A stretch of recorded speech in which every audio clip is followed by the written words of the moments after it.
চলুন আজকে আপনাদের খুবই মজার একটি স্ন্যাক্স বানিয়ে দেখাই। হাতে মাত্র 10 মিনিট থাকলেই ঝটপট আলু ডিম আর ময়দা দিয়ে এই নাস্তাগুলো বানিয়ে ফেলতে পারবেন আর খেতেও হবে ভীষণ মজার। আসসালামু আলাইকুম বন্ধুরা, কিচেন বাঙালিয়ানা চ্যানেলে আপনাদের সবাইকে স্বাগত জানাই। সবার প্রথমে একটা মিক্সিং বোলের মধ্যে 1 কাপ পরিমাণ ময়দা নিয়ে নিচ্ছি। আপনারা চাইলে ময়দার পরিমাণটা বাড়িয়েও নিতে পারেন। এবার এখানে দিয়ে দিচ্ছি স্বাদ মতো লবণ আর দিয়ে দিচ্ছি চিনি। চিনি দিলে নাস্তাগুলো খেতে কিন্তু ভীষণ মজার হয়। এবার শুকনো উপকরণগুলোকে একটু করে মিশিয়ে নিচ্ছি। তারপর অল্প অল্প করে পানি দিয়ে ডোটা মেখে নেব। ঠিক যেভাবে আমরা রুটি করার জন্য আটা মেখে থাকি, ডোটা কিন্তু সেইভাবে মেখে নিতে হবে। খুব বেশি নরমও হবে না, আবার খুব বেশি শক্ত করেও মাখবো না। তো বারে বারে অল্প অল্প করে পানি দিয়ে দেখুন আমি খুব সুন্দর করে কিন্তু একটা ডো মেখে নিয়েছি। এখন ডোটাকে আমি কিছুক্ষণের জন্য রেস্টে রেখে দেব। আর ততক্ষণে অন্যদিকে আলুর একটা পুর তৈরি করে নেব। তো সেই জন্য আগে থেকে দুটো মিডিয়াম সাইজের আলু আমি সেদ্ধ করে নিয়েছি।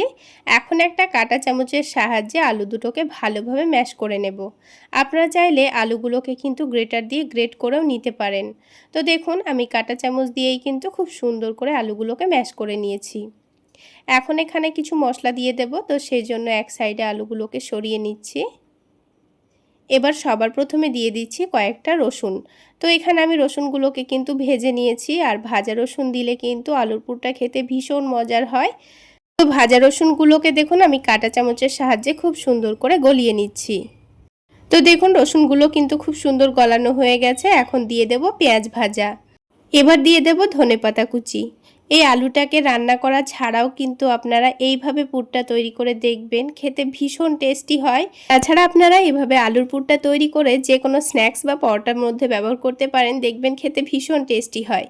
তো শুধু স্বাদ মতো লবণ দিয়েছি, অল্প একটু ভাজা জিরা গুঁড়ো দিয়ে দিয়েছি, আর দিয়েছি চাট মশলা, আর খুবই সামান্য দিয়ে দিচ্ছি মরিচের গুঁড়ো। আপনারা চাইলে কাঁচামরিচ কুচিও দিতে পারেন। এখন এই মশলাগুলোর মধ্যে দিয়ে দিচ্ছি 1 টেবিল চামচ মতো তেল।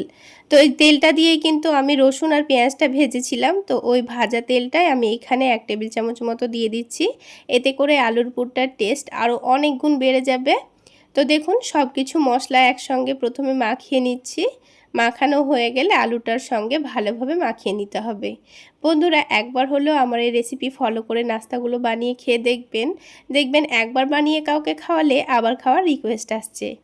তো আলুর পুরটা দেখুন খুব সুন্দর করে আমি মশলার সঙ্গে মাখিয়ে নিয়েছি। এখন কিন্তু আমি আপনাদের নাস্তাগুলো বানিয়ে দেখাবো। তো তার জন্য এই ডোটাকে আবারও একটু ভালো করে মেখে নিতে হবে। তো হাতের মধ্যে একটু লেগে লেগে আসছিল বলে আবারও একটু করে ময়দা ছড়িয়ে দিয়েছি, দিয়ে খুব সুন্দর করে এটাকে লই তৈরি করে নিচ্ছি। যেহেতু আমি একটা রুটি তৈরি করব আর অনেকটা বড় করে তৈরি করে নেব, সেই জন্য এখানে কিন্তু লেচি কাটলাম না। তবে আপনারা চাইলে দুটো রুটিও বেলতে পারেন। তো এখানে আমি অল্প করে একটু ময়দা ছড়িয়ে দিয়ে রুটিটাকে বেলে নেব। আর এইভাবে বড় করে একটা রুটি বেলে নিলে দেখবেন একটা রুটি থেকেই একসঙ্গে অনেকগুলো নাস্তা তৈরি করা হয়ে যাবে, আর খুব বেশি সময়ও লাগবে না। তো দেখুন অনেকটা বড় করে আর আমি পাতলা করে রুটিটা বেলে নিয়েছি। খুবই পাতলা করে রুটিটা বেলতে হবে, তাহলে নাস্তাগুলো ভাজলে খেতে ভীষণ ভালো লাগবে। এবার আলুর পুরটা ওপরে দিয়ে চারিদিকে ভালোভাবে লাগিয়ে দেব। তো দেখুন আলুর পুরটাকে রুটির চারিদিকে পাতলা করে মাখিয়ে নিয়েছি, কোনো জায়গাও কিন্তু ফাঁকা নেই। এবার রুটিটাকে রোল করে নিতে হবে। তো এক সাইডটা ধরে এইভাবে করে ভাঁজ করে নেব, তারপর এটাকে গোল করে রোল করে নেব। তো দেখুন খুব অল্প সময়ের মধ্যে আর খুব সহজেই কিন্তু রোলটা তৈরি করা হয়ে গেল। এবার আমি নাস্তাগুলো কেটে নেব।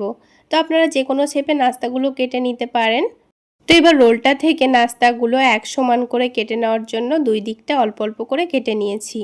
তারপর এটাকে আমি পিস পিস করে কেটে নেব। তো দেখুন এই পিসটার মধ্যে কত সুন্দর লেয়ার পড়েছে। এখন নাস্তাগুলোকে এই মধ্যে থেকে চেপে দিলেই কিন্তু আমাদের একটা নাস্তা তৈরি হয়ে গেল। তো বন্ধুরা এই নাস্তাটির নাম আমি দিয়েছি পুর ভরা মিনি লাচ্ছা পরোটা। আপনারা চাইলে এটাকে বাচ্চাদের জন্য হেলদিভাবে ময়দার জায়গায় আটা দিয়েও বানিয়ে দিতে পারেন। দেখবেন বাচ্চাদের স্কুল টিফিন বক্স খালি করে চলে আসবে, আর খেতেও ভীষণ মজার হয়। তো আমি নাস্তাগুলো কিন্তু ময়দা দিয়েই বানিয়েছি, আপনারা চাইলে আটা দিয়েও বানাতে পারেন। তো দেখুন বন্ধুরা ঠিক একইভাবে আমি সবগুলো নাস্তা তৈরি করে নেব। আর নাস্তাগুলো তৈরি করা কতটা সহজ আপনারা দেখে নিশ্চয়ই বুঝতে পারছেন, আর খুবই অল্প সময়ের মধ্যে একসঙ্গে কতগুলো নাস্তা তৈরি হয়ে গেল। এবার এগুলোকে ভেজে নিতে হবে। আপনারা চাইলে এইভাবে ডাইরেক্ট তেলে দিয়েও ভেজে নিতে পারেন, তবে আমি নাস্তাগুলো একটু অন্যরকম করে ভেজে নেব। তার জন্য এখানে আমি একটা ডিম ভেঙে নিচ্ছি। তো যেহেতু নাস্তাগুলো আমি খুবই অল্প করে বানাচ্ছি, তাই এখানে একটা ডিমেই কিন্তু সবগুলো নাস্তা ভাজা হয়ে যাবে। তো ডিমের মধ্যে দিয়ে দিচ্ছি খুবই সামান্য পরিমাণ লবণ, তারপর দিয়ে দিচ্ছি মরিচের গুঁড়ো আর দিয়ে দেব চাট মশলা। তাহলে এই ডিমের টেস্টটা অনেক গুণ বেড়ে যাবে আর নাস্তাগুলো খেতেও ভীষণ ভালো লাগবে। এখন একটা কাঁটা চামচের সাহায্যে ডিমটাকে ভালোভাবে ফেটিয়ে নেব যতক্ষণ না পর্যন্ত মশলাগুলো ডিমের সঙ্গে ভালোভাবে মিশে যাচ্ছে। তো দেখুন ডিমটা ফেটিয়ে নেওয়া হয়ে গেছে। এখন এই নাস্তাটাকে আমি ডিমের মধ্যে ভালোভাবে ডুবিয়ে নেব।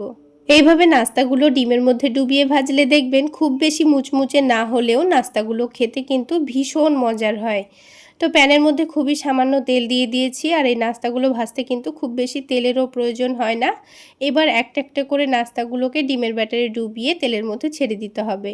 আর এই নাস্তাগুলোকে একটু সময় নিয়ে ভেজে নিতে হবে, তাহলে উপর থেকে ভেতরের লেয়ারটাও কিন্তু খুব সুন্দর ভাজা ভাজা হবে, ভেতরটা একটুও কাঁচা মনে হবে না আর খেতেও ভীষণ ভালো লাগবে। তো একে একে দেখুন সবগুলো নাস্তা তেলের মধ্যে দিয়ে দিচ্ছি।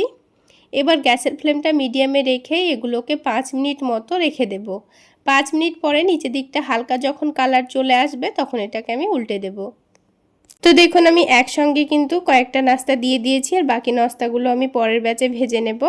তো একটু সময় নিয়ে নাস্তাগুলো ভেজে নেওয়ার চেষ্টা করবেন, তাহলে খেতে ভীষণ ভালো লাগবে। তো দেখুন উল্টে নেওয়ার পর আবারও আমি একবার উল্টে দিচ্ছি। এবার এই নাস্তাগুলো একদিকটা হয়ে গেলেই তুলে নেব। তাহলে বন্ধুরা আজকের এই নাস্তা রেসিপিটি আপনাদের কেমন লাগলো অবশ্যই কমেন্ট করে জানাবেন। আর ভালো লাগলে একটা লাইক শেয়ার করে দেবেন। আর আমার এই সহজ রেসিপিগুলো যদি ইউটিউব চ্যানেল থেকে দেখে থাকেন চ্যানেলটি সাবস্ক্রাইব করে দেবেন, আর ফেসবুক পেজ থেকে দেখে থাকলে পেজটি ফলো করে দেবেন। তো দেখুন বন্ধুরা একে একে সবগুলো নাস্তা আমি তুলে নিচ্ছি আর দেখতে কতটা লোভনীয় হয়েছে আপনারা দেখে নিশ্চয়ই বুঝতে পারছেন। এবার একটা নাস্তা আমি আপনাদের ভেঙে ভেতরটা দেখিয়ে দেব। এবার এই নাস্তাগুলো আমি শুধুমাত্র টমেটো সসের সঙ্গে পরিবেশন করেছিলাম, আপনারা চাইলে খালি মুখেও খেতে পারেন।